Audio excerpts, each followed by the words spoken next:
Happy Sunday, happy Super Soul Sunday from Alesha Brown, the Joy Guru, coming to you from Park Place Baptist Church, which I'm about to go to, or go inside, I should say, because we do have Sunday school starting soon. But there's one thing in my meditation from this morning I want to encourage you to not say in order to progress. We're so used to saying common things, and they sound good. Some things even sound spiritual, but they're not true. They're just not factual. And I was a victim of this morning in my meditation time. A lot of times we'll say things like, God will make a way out of no way. I had to be corrected in my spirit this morning. That is not true.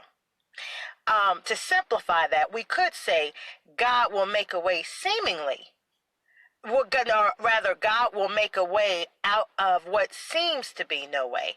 Or he'll make a way out of what is seemingly there's no way. However you want to grammatically put it.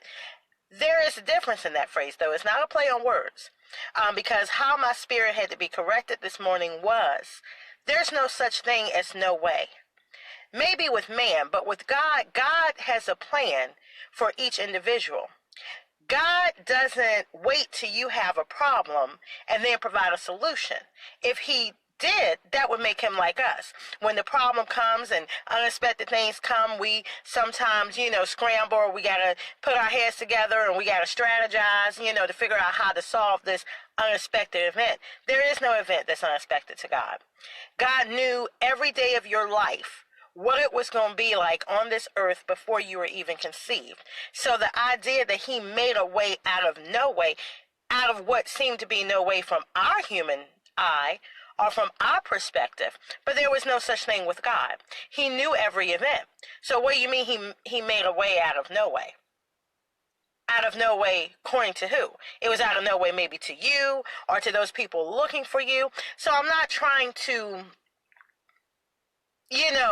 discourage anyone, but I'm saying we have to be careful what we're saying, because if we're saying there was no way, we're limiting God. And I'll show you how this goes into play. If you know someone that is very successful, I mean business-wise, financially-wise, whatever you define as success, I'm just going to use business as a moment. They have a business that's flourishing. Maybe this person, they had a concept, they started a business, it went so well they had to open up 2 or 3 more businesses. Or they had to expand, maybe they had 1 store, now they got 10 because it was just such a, outcry for what they did. It was much bigger, it grew faster than they anticipated. You know what that is? A part of what that is? Because that person, even in the human standpoint, the natural, has a trace of what God has. They've tapped into that part. We all have the ability, but that person has tapped in to a trace, because none of us, even if we operate in the highest form of what we're capable of, none of us can touch a match of what God is capable of. But that's why I say a trace. They've tapped into that, a power and God-given ability to identify problems and create solutions. So when you do that well, you prosper financially, business-wise. I'm just keeping it there. So it's the same way with God in our lives. There's no such thing as no way. There's always a way out. There's always solution. Now, for us, sometimes it's really hard for us to see what that solution is. We're from the human standpoint, sometimes we're too close to that thing. Sometimes there's a traumatic side to that. We may have went through something that this triggers back a past memory, and so now we're temporarily paralyzed to even recognize what's so obvious. That's why we need other people. That's why we need support. But there was no such thing as there was no way. Because before whatever happened, before whatever the problem is, before whatever the catastrophe, the chaos, the whatever it is, whatever that situation or undesirable circumstance is, God knew. God knew, and he has the solution already. So there was always a way out. And we start looking at things like that. It's not a hopeless situation. There's always a way out. I'll leave you with this note. There was It was a comedian that sort of has used this video to make their spin on it. I think she's funny, Anna Douglas. But you can go on YouTube and type in this caption to see the video from whatever church originally did it. There's a looks like a praise break song. It says, "Cancel the funeral, I decided to live." Now we know in the natural you can't do that. If someone's body has gotten to the point where we've given you an autopsy, they're dead, life support didn't work, whatever it is, they've passed on as far as this side of eternity. But in our life, sometimes we've planned a funeral for things that were meant to continue. We've given up hope, so now we just want to throw it back. I'm not going to do that no more. Maybe this was a sign. Let me go back to what I was doing before. Let me try what used to work and just give this up. And I'm not saying sometimes you don't have to shut things down, because sometimes it isn't something you need to do, or maybe it's something you need to press pause on.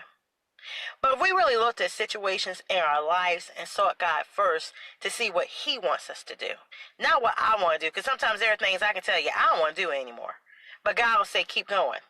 And then in the end, when you're obedient, you understand, because you didn't see what was going to be the end result. Just from what you were experiencing and what you perceived, that's when you wanted to give up.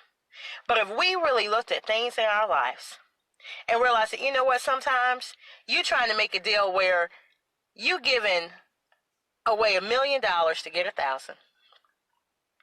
The value of what it was for you, the way that thing would have played out if you kept going, was worth much more than what you traded it in for. So in our life, sometimes we do need to cancel that funeral. We need to stop trying to discard and give away things that were meant for us to plant as a seed, give birth to, nurture that thing, and bring it to fruition. I have a lot of inspiration this morning. Maybe I'm just in Sunday school teacher's mode. But I wanted to give you that thought on Super Soul Sunday. That was just in my spirit. We got to be careful of the things we say, beloved. We really got to be careful of those things we're saying, because sometimes they really sound good. Sometimes we even have learned to say that from a spiritual sense. But what we are doing is we are counseling the result that we're really desiring. And we sound good, but we are literally sabotaging. We are literally derailing the very thing that we're saying that we want. So be careful of what we say. And if you take away nothing this Sunday, understand, nothing is a surprise to God. Nothing is a surprise to God. We may not always know why.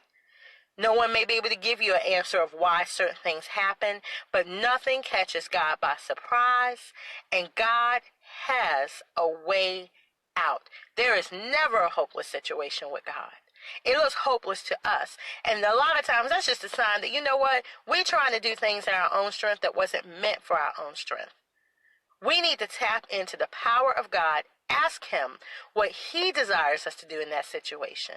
Don't waste time. I shouldn't have done that. Or, I didn't think that through enough. Man, looking at it now, why didn't I do? We need to get our fight back. So we need to be honest and just say, God, how can you help me now? What can you do for me now? What do I need to do now? We need to surrender that thing to Him and then get it done. Take that away this Sunday. And I hope you are blessed. And I hope you live that way in your life, where you're viewing things and you're not giving up. And you're not feeling like things are hopeless, because a way has already been made. Seek God and find out what the way is, what's the direction. Let Him guide you. And stop stressing about that thing. Stop crying over that thing. Stop letting depression get a hold of you. Now, if you want to funeralize something, if you want to kill something, if you want to bury something and discard it, discard that. Discard depression. Discard that anguish. Discard that anxiety. Discard the negativity, the doubt, the negative self-talk. Bury that. Let that go. But don't let your future go. Don't let your potential go. Just because you're going to speak death over a situation where God wanted you to live, He wanted you to prosper, and He wanted you to seek that thing out. Love talking to you. Would love to continue to connect with you. Feel free to post your comments here. Please share this to inspire someone's soul today. And then visit me always at thejoyguru.net. Be blessed.